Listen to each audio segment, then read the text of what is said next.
So I'm going to move this along just because my wrists feel awful. I don't know if you guys have noticed that it's like kind of yogic for the. So hey Jason, how's it going? Connect to my center. More connect. Cool. And now drop to my feet. Okay, so this is the holy grail that I'm shooting for in martial arts, is being able to touch somebody and drop them right into their feet. Never works for me. So sometimes I use driving. So here, I'm going to spear into the center, opening up my fingers, and just really imagine trying to get into the center of the thing. Everyone knows the center? Everyone's in black belts in here, right? Okay, cool. Yeah, it's a useful concept. And now what I'm going to do is I'm going to I have to step forward, so that's only $50, right? From your, and I'm going to drop down to the feet. Jason's nice to me. I'm not actually all that good at this, but here, well, down to the feet. Aiki, a primitive form of Aiki Sage, hopefully. Earlier, we were having to draw people out in order to drop them down. And I was talking about this with Brian. A lot of what we do in Aikido is taking people away and off their center of balance, right? This, like I said, we're working on a different engine now. And all space belongs to me. All space belongs to me. And Jason's space is my space, right? And so here, Jason's space is my space. Get down, take a knee. And that's kind of what we're shooting for. The hard part about this is relaxing your hands in a direction. Invariably, what you're going to want to do is go, kick down on the floor, Jason, and push down, right? So, hypothetically, if we're connected, now we're one unit. And so if I decide to casually drop my hands as lightly as possible, there's a chance that I get a nice reaction of his frame crumble. Now, like I said, I have troubles with this. It doesn't work all the time for me, so we're going to work on what-ifs in just a little while. So don't be like a super dick to your opponent and fight every single thing. I want you to feel, hypothetically, all right, so a little bit more knee spearing into there, and now I drop my hands. So I can imagine that I've got an anvil in my hands here. Do you want this anvil? Let me put it on your feet, right? And so this action, and I'm shooting for more into the square of his stability rather than coming back and putting it at my feet. And that's a difference because I'm all entering. Is that something that we were talking about earlier? In this particular model of techniques, I'm entering, it's my space. Cool? Give it a try. It works. Probably. How do we know that we're connected? So, 4 parts to an Aiki throw. So, of course, we've always learned in Judo that there is Kazushi, Tsukuri, Kake, right? So it's off balance, Tsukuri, enter, off balance, whatever, I'm not at Judo. So, with Aiki techniques, we have Awase, the meeting, coming together. I think in Judo, they're like, all right, let's begin, right? You know, so the grip fight. But from here, we're doing things more of a distance, and I have the meeting. Then I have Musubi, which is connection, off balance, and then the release of the tension that I've built. So it's a little bit different. So now we're looking at what is the Musubi, or what is the connection. And I think that's what we've been playing around with here, is once we go from one center into a joint structure. Some people, especially in the Aiki no Jutsu community, say, no, I'm going to maintain my structure and just impose it on somebody else. I've always also been under the belief of a shared system of center to center, but we've got to talk about some more connection issues here. All right, what Lauri Sensei teaches is the skin connection. So let's recalibrate on connection via this. So if you get the skin, you'll notice it's got a little play one way and the other, right? And once it tightens up, that's the amount of pressure that we want to use. And that means that we're already kind of connected. So I'm going to slide the skin, and be connected. This is the beginning of Lowry Sensei's Usugi practice. So here, I'm doing what Aikido people tend to do, break his center over his feet, but now we can try to coil it in and see if I can break him down that way, just with moving the skin around. This gets into a huge concept, and it's one that I break the rules of this all the time, but I never want to press into the body of the person. So your shoulders feeling okay? Okay, good. I can't throw him by pushing into the body. He's got structure, and even here, like if I push into his body, he looks old, but he's strong as hell. So, but if I go around the body, and I just touch the skin, I don't care what technique I'm doing here, that I tend to be able to move him around easier. It gets into a lot of nervous system stuff. I'm not hitting his proprioceptive nervous system. And so I'm kind of hacking his nervous system with light touch. Right here. I didn't feel much, right? And so I'm always imagining going around. So even if I touch the pec, I slide his pec up, I reach around into his back pocket, and I don't know, I'm getting on a tangent. Anyway, George, yeah, you be quiet for a minute. So, where's that line of connection? I don't know, I'm going to have to... I think a good indicator for that is you, at least in this time, is reaching in until you can't reach in any farther, and once you start to touch that wall, you started that connection. Okay. To a point that you can feel. I got a metric now. I came up with it. I solved it. I solved the problem. All right, so, boom. I reach in and I try to connect to the person. Now, if I alter something within my body, I'm going to turn my elbow slightly. I get a reaction. That means that we're connected, right? If I come in here, moving all my stuff around and I'm not getting any reaction, okay, so focus on the center, focus on the shoulders, and now I'm going to move my foot. And I get a reaction, okay? So if you can start turning stuff within you, and you see a reaction in your part, that means that you're adequately connected.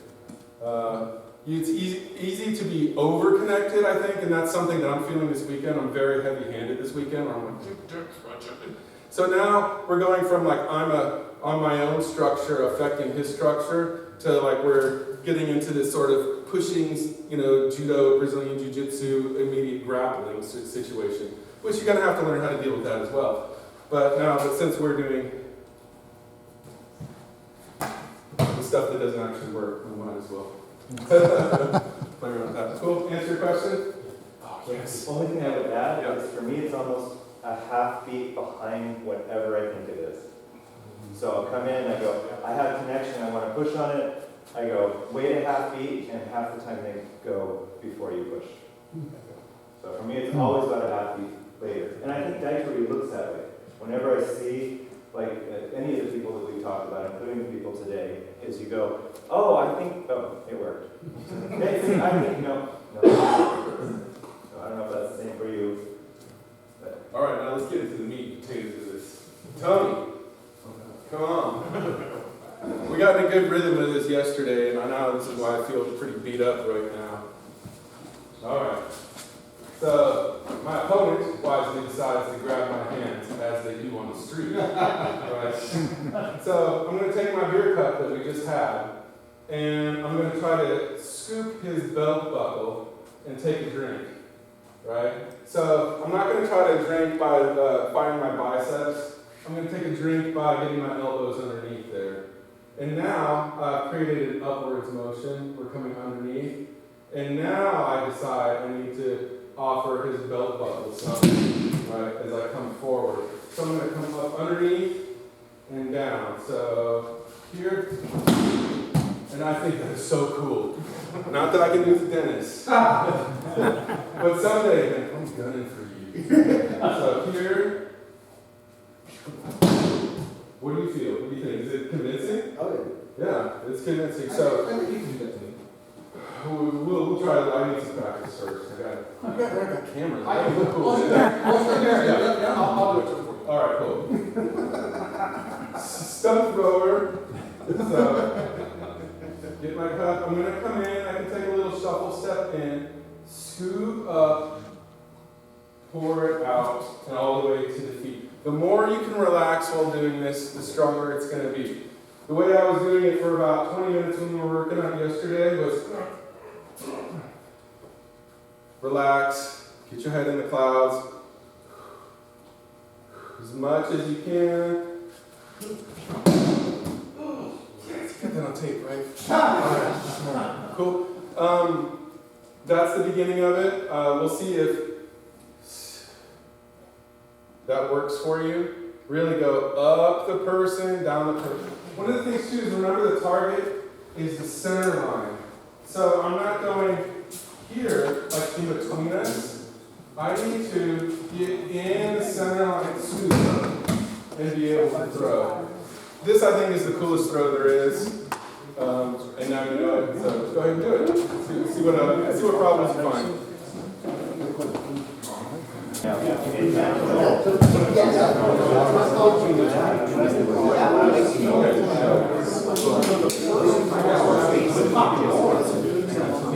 So, I don't know about you, like I said, for me, this is a holy grail technique, and I've been having some problems, but I want to show you another map of how I've been going through the human body, adding these first two drills together. What I really try to do for my techniques is I like to try to enter in and drop down and crush right away. You're supposed to fall over. No, I'm just kidding. That's what I want. I want him to fall over, but he doesn't because because I suck at this. I don't know. So I try going down, but when I feel that he's got stability, he's like a spring that's coiled right now, and he wants to pop right back up. So I go in, down, it doesn't work, scoop the belt, and then pour right through. So the way that currently I'm tracing through the body is in, down, up, down.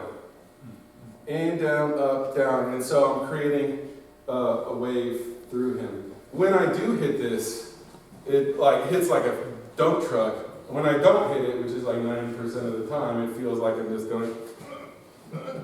So here, down, up. That is okay. I didn't get like a teeth falling out like I really want to. Yeah, there was. He's nice. Your results will vary. Right and easy. All right. So what you started a couple of years ago was being able to reach into the person's center, and so I'm really going to target their center mass. We should have a little bit more center mass there. Thanks. So, and then you can just draw your scapula back or your elbows ever so slightly back. And there'll be a point where you'll feel his weight right there, went on my hands. And then you draw it down. Because suddenly he needs me. Like right now we're two independent guys hanging out. We're going to party. Suddenly I press on the center, draw him out, and right there, his weight is on my hands, and I can give him a nice relaxed direction. When you offer the downwards motion, don't go, I'm going to try to force you down with strength, because he'll register that and counter it and kick me in the nads, right? So, which he's known to do. But here, okay, so let's do the same and different. Oh, by the way, I had to tie my gi all funny because it's my brand new gi, but George grabbed me and went no, it's fixable. Corey, can I use you for here a second? All right, we're going to look at a Tai Chi drill that our Mark, what's Mark's last name? Yeah, that he taught us. And basically it was, I believe they're calling it in Chinese on energy or a downwards press, right? So we're here and we can kind of work this drill a little bit. You kind of wrap around to the back and over and kind of rest the thumb crotch. He shows you up a good.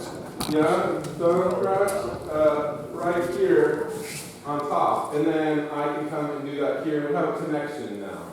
right? So, and if he wants the top position, we can kind of, just kind of play this game, go to the outside again. If you want, you can do this just a little bit. It's unnecessary. I find the top position is nice. Now, I'm going to kill my arms, the energy that's in my arms, and let him carry my weight. Feel that? Is it different? Knee forward to get into the center. Rock back just a little bit. And now when I feel that transfer point, what Mark kind of says is, imagine that you're up next to a swimming pool and you're trying to push yourself up off of the swimming pool, right? So this is a lot tighter connection than what we were just doing, depending on the person. So here, but getting in, letting my arms be soft and not trying to manipulate the person with my arms. It's on this thumb crotch to elbow crotch, a lot of crotch on crotch action here. So knee in. What'd you get from an Eric Pearson workshop? Rock back. And then come up and press gently as possible down. You'll try to feel where they melt and they break. All right? Is that enough explanation? Questions, comments, concerns? Give that a try. Your results will vary. So, invariably, somebody is training with somebody here that's kind of a difficult person.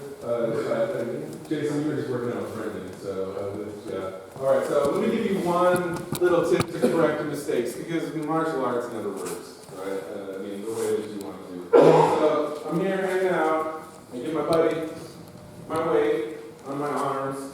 Get in a little bit here. Draw back, feel that transfer point, at least the version of it. I'm being a little bit, man. I try to break it down. No, it's not quite working. Rotate ever so slightly right now. So change the relationship. If you find that you're pushing down and you're like resting weight onto a table, an inch over, they're aligned for this. They're not aligned for this, and it changes everything. So when you hit stability, well, damn it, the thing you're working on didn't work. Nothing ever works.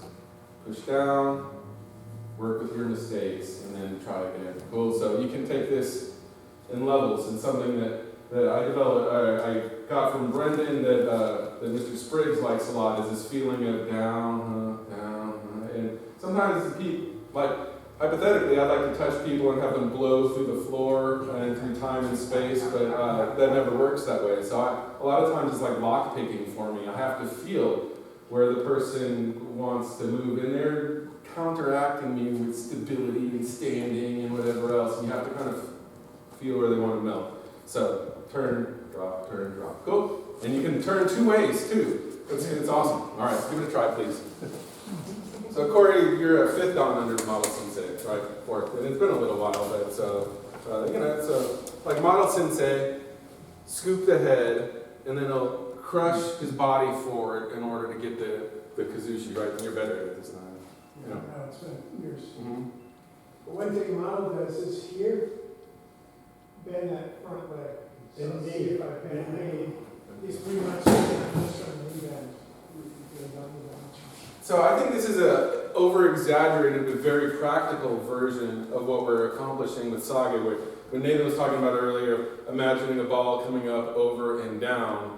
This is the jiu-jitsu form of the wave. So scoop the head, or as Model Sensei says, scoop. I like to turn just a little bit up the top of my head and crush down just a little bit in order to get kazushi. Using big bands of muscles and a slight tilt forward in order to kind of like be a trash compactor onto somebody's spine. How am I showing judo shit with Bob Ray's? He also takes a step with that left foot. Yes, absolutely. So That drives him into the ground. And then bend at the knee. and bend. Okay. So this particular one, we're going to do a little bit of our prayer, elbows coming underneath, and I want to go work on this draw motion. It's something that I kind of suck at, but would like to be better at, is we want to cross over the center line, making sure that we get into the shoulders. Notice the shoulder rises and then falls. So I'm focusing on this shoulder right now. So here, boom, across the center line, I'm shooting a little bit for this shoulder, elbow is coming into power. This point, I'm never pushing into it, always rotating around the point of contact. And I can manipulate and roll in several different ways, but boom, Aiki, Age, we have our up motion. We have our rotation, our down, there as that shoulder drops. And now this elbow goes back, this one comes forward, and now have our rotation. So again, our up, down, turn, here. And I imagine like a thumbtack on my wrist, and my hand gets really heavy. I don't actually have a thumbtack on my wrist, you don't have to worry about anything. And it's an anvil that I'm dropping into his hand all of a sudden, so a relaxed, heavy weight. Boom. I need to cross the center line in order to get his whole body. Here, no, you don't have to fall for it. Here, notice it's just not getting your whole deal. Here, and that's why we cross the center line, because crossing the center line means you're getting the whole dude, the whole experience, and then drawing it out. See if you can get that. All right. Oh, yeah. So this crossing the center line, we've done some things crossing the center line with other things. Why do y'all think that works? Like, why does that make it? What's the? Pick a fucking doctor. What's like the kinesiology or whatever that makes that necessary or makes that work? I mean, it's. So for me, it's just like getting the whole thing. Because here, notice I'm on this plane over. Yeah. I'm on, and thus far you have freedom of the rest of your body, right? But the second that I cross over there, now I've engaged your whole This part's system. having to deal with it. Yeah, your whole body is now hooked on and part of what I'm trying to do. And I especially find that like I'm trying to do Kodagaishi. I'm trying to do Kodagaishi. Right now, all of our energy is in just this little bubble right here. But the second that I cross over your center line, suddenly I have your whole body. Yeah. I mean, that's just sort of this, I don't know, this fascinating thing. Yeah, it's pretty weird. Yeah, It's like Ghostbusters. Sometimes you got to cross the streets. So as part of this drill, I'm trying to understand the direction that you're crossing. Are you crossing? So when we look at them, was it to cross it in this direction? Okay. This ventral plane. Right. Yeah. But what we can cross it this way. That may not get the same effect, right? Yeah, possibly. I think it's crossing 90 degrees of the direction that you want to, where you're going. This is sagittal. I don't know. Sagittal is on the sides. Sagittal is on the sides, right here. Yeah, you're trying to go this way. And it's a very, very slight. You can honestly, you can go both ends. You can go direct, and even if I just think kind of over at the shoulder, it gets in a little bit of asymmetry. And that's really what Kazushi is creating some form of asymmetry in your system, right? And that's that same little drop. So anyway, it's a good try. Everyone's talking too much today. Work more. Talk less. All right, so is there any questions about this so far? I've seen everyone begins to morph and change and do other stuff, which is very fine about it. But any particular questions about like getting into the shoulders and shoulder attack? I was kind of realizing for the first time that I'm seeing more waves today than I normally see and stuff. And actually, that's the symbol of my teaching practice is a wave, just like everybody else has to. So, yeah. Before you roll it, so when this is post-attacking the shoulder, or maybe it's when do you switch from this elbow driving across the line into the shoulder into this, and it becomes like this stretching, pulling thing? I don't know the answer to that question. Okay. The elbow is attacking over, I guess right about here, because you've already bounced and hit the ceiling, and so now I'm trying to shape you come down to the floor, right? So And back when I was doing a lot of really quick Aiki, Sage sorts of motions or whatever, I was finding that Aiki becomes a very addictive sort of feeling. Like you're lifting somebody up and you like feel like Darth Vader, like,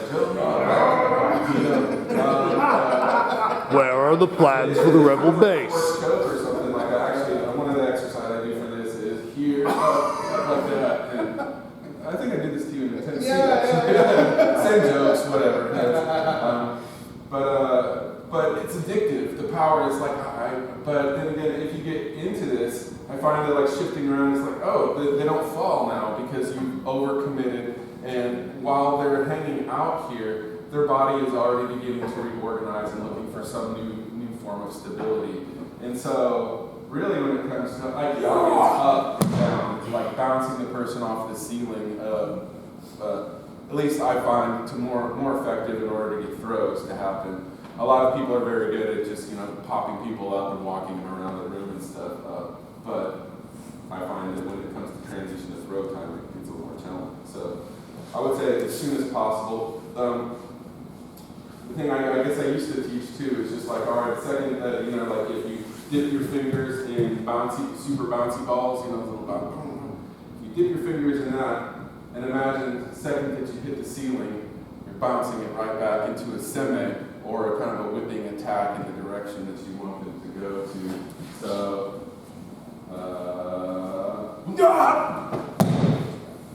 So having a little bit of the timing element, and the timing element is something that I've always kind of struggled with because when I was learning Daitoru in Japan, everything was all right. So your maximum power, talking about training through full resistance, and we would do everything extremely slowly, which is cool. However, that kind of training, you'll never get the quick sort of short,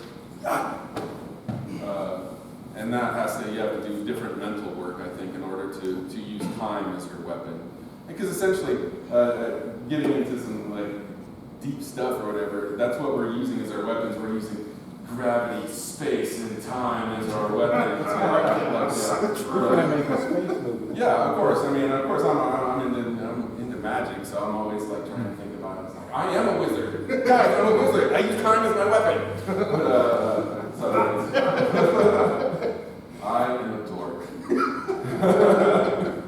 So, the prayer hands, Kashiwada, across the shoulder. I pray for the death of my enemies, right? And now I'm trying to move from one shoulder into the other. And notice that's the wave that I was beginning to kind of trip on. So you get a wave right in those shoulders.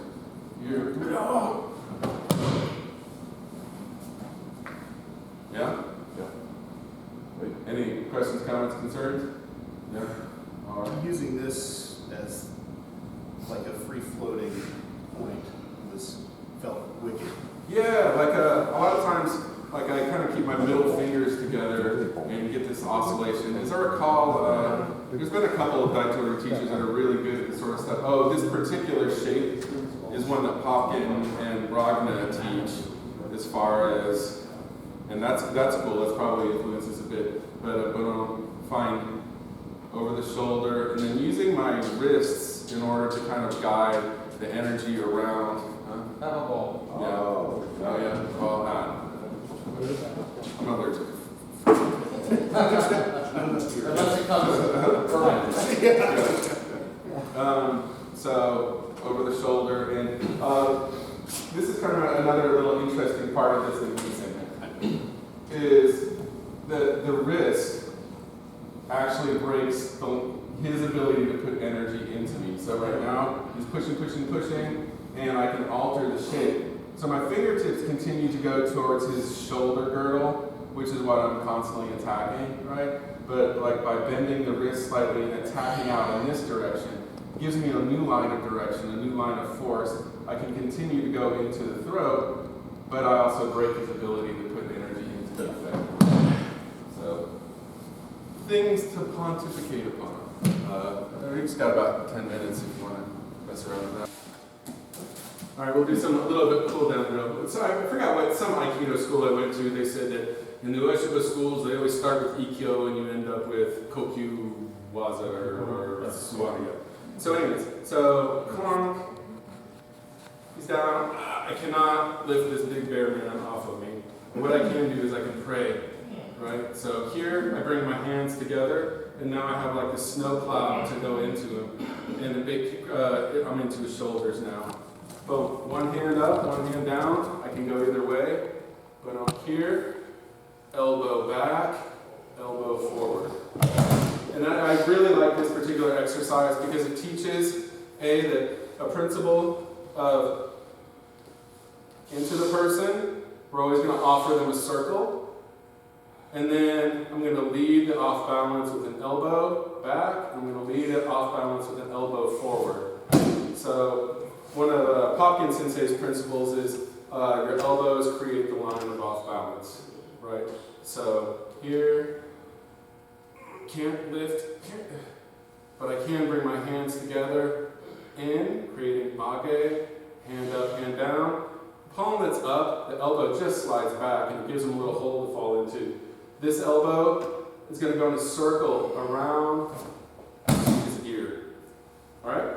It should be nice and mellow. This is one of those exercises, except with Dennis. Seriously, almost everybody, he can go full, and I can pretty much, real small motions. Cool? Give it a try for a few minutes. If you hate Suwariwaza or if you hate Seiza, do it from your butt. Don't hurt yourself just with macho or anything. Not that any of you do. All right, good. Yeah, all right. Well,